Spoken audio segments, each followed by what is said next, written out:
কৰিমগঞ্জৰ নীলাম বজাৰ প্ৰাথমিক চিকিৎসালয়ত চাঞ্চল্যকৰ ঘটনা হাস্পাতালৰ মহিলা শৌচালয়ৰ ভিতৰত উদ্ধাৰ এজন যুৱকৰ মৃতদেহ মৃত যুৱকজন সোনুউদ্দিন তালুকদাৰ বুলি চিনাক্ত সোনুউদ্দিনৰ ঘৰ নীলাম বজাৰ থানা এলেকাৰ ফাৰমপাছা গাঁৱত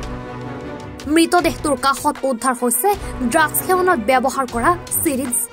হাস্পাতাল কৰ্তৃপক্ষৰ মতে যুৱকজনে যোৱা নিশা 8 বজাত সোমাইছিল শৌচাগাৰত চিচিটিভি ফুটেজ প্ৰত্যক্ষ কৰি এই কথা জানিবলৈ দিয়ে হাস্পাতাল কৰ্তৃপক্ষই দিনৰ ভাগত সাফাই কৰ্মীয়ে শৌচাগাৰ সাফা কৰিবলৈ গৈ প্ৰত্যক্ষ কৰিছিল মৃতদেহটো ঘটনা প্ৰত্যক্ষ কৰি নীলাম বজাৰ আৰক্ষী থানাত খবৰ দিয়ে আৰক্ষী আৰু স্থানীয় দণ্ডাধীশ তথা চক্ৰ বিষয়া জনাৰ্দন ভাইপে ঘটনাস্থলীত উপস্থিত হৈ উদ্ধাৰ কৰে মৃতদেহটোৰ শৰীৰত আছে ৰক্তক্ষৰণৰ চিহ্ন ঘটনাটোক কেন্দ্ৰ কৰি নীলাম বজাৰত সৃষ্টি হৈছে তীব্ৰ চাঞ্চল্য আৰক্ষীয়ে সমগ্ৰ ঘটনা সন্দৰ্ভত আৰম্ভ কৰিছে তদন্ত এই ঘটনাটো আপোনাৰ হস্পিটেলত আমাৰ ৰাতিপুৱা যেতিয়া সুইপাৰে যেতিয়া লেট্ৰিন বাথৰুম পৰিষ্কাৰ কৰিব যায় তেতিয়া দেখিছে এটা ডেড বডি পৰি আছে আচ্ছা ইমিডিয়েট আমি অফিচাৰক ফোন কৰিলোঁ তাৰপিছত আমি গৈ দেখোঁ ডেড বডিৰ কিনাৰত কিছুমান ড্ৰাগছৰ চিৰিঞ্জ আৰু ড্ৰাগছৰ কিছুমান পেকেট পোৱা গৈছে তাৰপিছত ছাৰক ইনফৰ্মেশ্যন দিলোঁ তাৰপিছত ছাৰে এফআইআৰ কপি ল'লে তাৰপিছত ইনভেষ্টিগেশ্যন কৰি গম পোৱা গ'ল ওচৰৰে বুলি ক'লে ইয়াৰে ফাৰ্মপাছা বুলি কয় আচ্ছা আৰু এতিয়া মেজিষ্ট্ৰেট আহি পিএমৰ কাৰণে পঠাই দিয়া হৈছে কি মানে এটা ঘটনাটা কি কয়টাৰ সময় হৈছে ঘটনাটো আমি যেতিয়া চিচিটিভি কেমেৰা চাওঁ দেখিছোঁ এই মানুহজনে ৰাতি প্ৰায় 8টাৰ পিছত কালি ৰাতি 8টাৰ পিছত আমি যেতিয়া এতিয়া চিচিটিভি কেমেৰাত চালোঁ আচ্ছা ই এটা সৰু পলিথিন এটা হাতত লৈ আচ্ছা এণ্ট্ৰি কৰা সোমাইছোঁ দেখিছোঁ আচ্ছা কিন্তু তাৰ এক্সিটটো দেখা নাই আচ্ছা মানে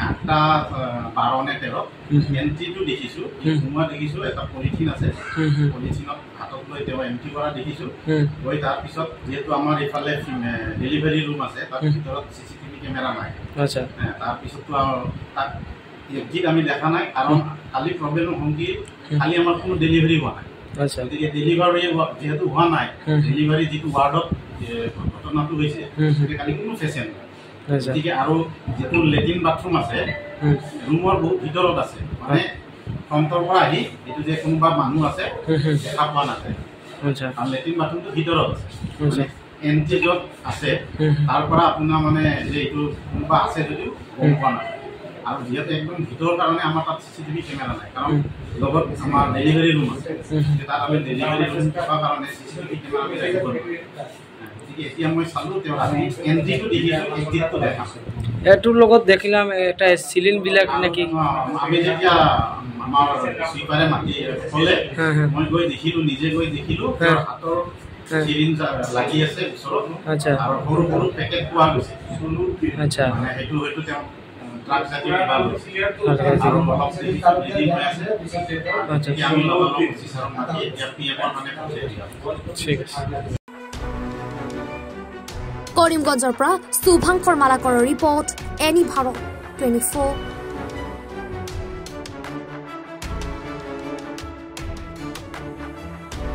নমস্কাৰ মই অজয় ফুকন আৰু এইখিনিতে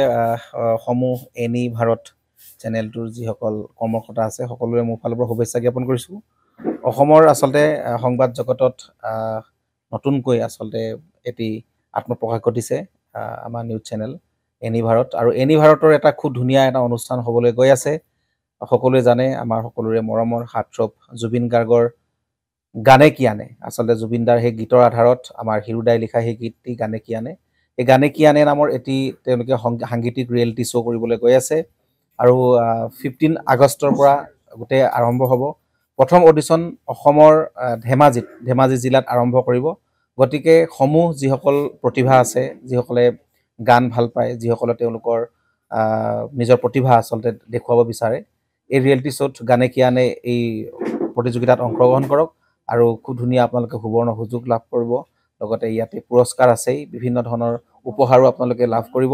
আৰু লগতে এগৰাকী প্ৰতিষ্ঠিত আচলতে এগৰাকী শিল্পী হিচাপে অসমৰ সাংস্কৃতিক জগতত আপোনালোক প্ৰতিষ্ঠা লাভ কৰিব গতিকে গোটেই অনুষ্ঠানটোলৈ মোৰ ফালৰ পৰা শুভকামনা থাকিল আৰু লগতে এই অনুষ্ঠানটোত আপোনালোকে অংশগ্ৰহণ কৰিব আমিও আছোঁ আৰু সকলোকে আমি লগ পাম ধন্যবাদ